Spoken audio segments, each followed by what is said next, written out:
بسم اللہ الرحمن الرحیم. In the name of Allah, the Beneficent, the Merciful. وحدہ لا شریک لہ والصلاة والسلام علی من لا نبی بعدہ وعلی آلہ واصحابہ الذین اوفوا عہدہ، اما بعد. رمضان المبارک کا آخری عشرہ شروع ہونے والا ہے. اس کے اندر ایک اور عبادت جو کہ اسی عشرے کے ساتھ خاص ہے وہ کی جاتی ہے، جسے اعتکاف کہا جاتا ہے. اعتکاف کا لفظی معنی ہے رکنا، ٹھہرنا. اس لیے کہ معتکف جب اعتکاف کرتا ہے تو مرد مسجد کے اندر کسی خاص جگہ پر ٹھہر جاتا ہے اور عورت اپنے گھر کے اندر کسی خاص جگہ پر ٹھہر جاتی ہے، تو لہٰذا اسی وجہ سے اس کو اعتکاف کہتے ہیں. اعتکاف رسول اللہ صلی اللہ علیہ وسلم کی سنت دائمہ مستقلہ ہے. آپ صلی اللہ علیہ وسلم نے اعتکاف فرمایا تو وصال تک فرمایا. امی عائشہ الصدیقہ رضی اللہ تعالی عنہ آپ صلی اللہ علیہ وسلم کی زوجہ بیان فرماتی ہیں کہ آپ صلی اللہ علیہ وسلم نے آخری عشرے کا اعتکاف فرمایا اور آپ صلی اللہ علیہ وسلم وفات تک آخری عشرے کا اعتکاف فرماتے. اس کے بعد آپ صلی اللہ علیہ وسلم کی ازواج اعتکاف فرمایا کرتی تھیں. اسی طرح آپ صلی اللہ علیہ وسلم نے اپنی ایک حدیث مبارکہ کے اندر ارشاد فرمایا کہ جو بندہ ایک دن کا اعتکاف کرتا ہے اللہ کی رضا تلاش کرنے کے لیے، تو اس کو جہنم سے اتنا دور کر دیا جاتا ہے جتنا کہ 3 خندقیں جہنم سے دور کر دیا جاتا ہے، اور ہر خندق کا اتنا فاصلہ ہے، آپس کے اندر اتنی دوری ہے جتنا کہ زمین آسمان کا آپس میں فاصلہ ہے. تو ایک دن کے اعتکاف پر اگر یہ فضیلت مل رہی ہے کہ بندہ جہنم سے اتنا دور ہو جاتا ہے، تو پھر 10 دن کے اعتکاف پر اللہ جل شانہ کیا عطا فرمائیں گے. اسی طرح اعتکاف کا سب سے بڑا فائدہ یہ ہوتا ہے کہ بندہ گناہوں سے بچ جاتا ہے. المعتکف یعتکف الذنوب، کہ جو معتکف ہوتا ہے، اعتکاف کرنے والا ہوتا ہے، وہ گناہوں سے بچ جاتا ہے، گناہوں سے رک جاتا ہے.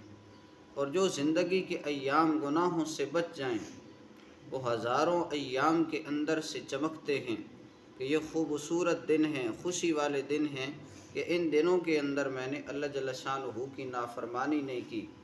مسجد کے اندر بندہ آ جاتا ہے، نورانی ماحول کے اندر ہوتا ہے، قرآن کریم کی تلاوت نصیب ہو جاتی ہے، ذکر اذکار کی توفیق ہو جاتی ہے، باجماعت نماز تکبیر اولیٰ کے ساتھ نماز پڑھ لیتا ہے اور دیگر گناہوں سے بچ جاتا ہے.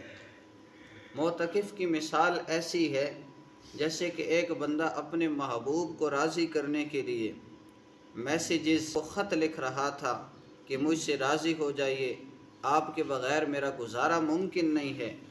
لیکن بالآخر وہ دیکھتا ہے کہ میسیجز پر، کالز پر منتیں سماجتیں بہت ہو چکی، اب اس کے در پر، اس کے گھر پر پہنچ جاتا ہے. تو اسی طرح یہ معتکف ہے کہ اللہ جل شانہ سے 20 روزے مغفرت مانگتا رہا، بخشش مانگتا رہا، بالآخر اللہ جل شانہ کے گھر کے اندر بیٹھ جاتا ہے، اللہ جل شانہ کے در پر آ جاتا ہے کہ اللہ جل شانہ مجھے معاف فرما دیں. تو لہٰذا اس کی مثال ایسے ہے، یہ اللہ جل شانہ کو راضی کر لیتا ہے. اور اسی طرح اعتکاف کے اندر بندے کو لیلۃ القدر کا ثواب اور اجر مل جاتا ہے. اس لیے کہ جو بندہ اعتکاف بیٹھتا ہے تو ضرور رات کو کوئی نہ کوئی عبادت کرے گا، رات کو مکمل تو نہیں سوئے گا، تھوڑی دیر تو عبادت کرے گا.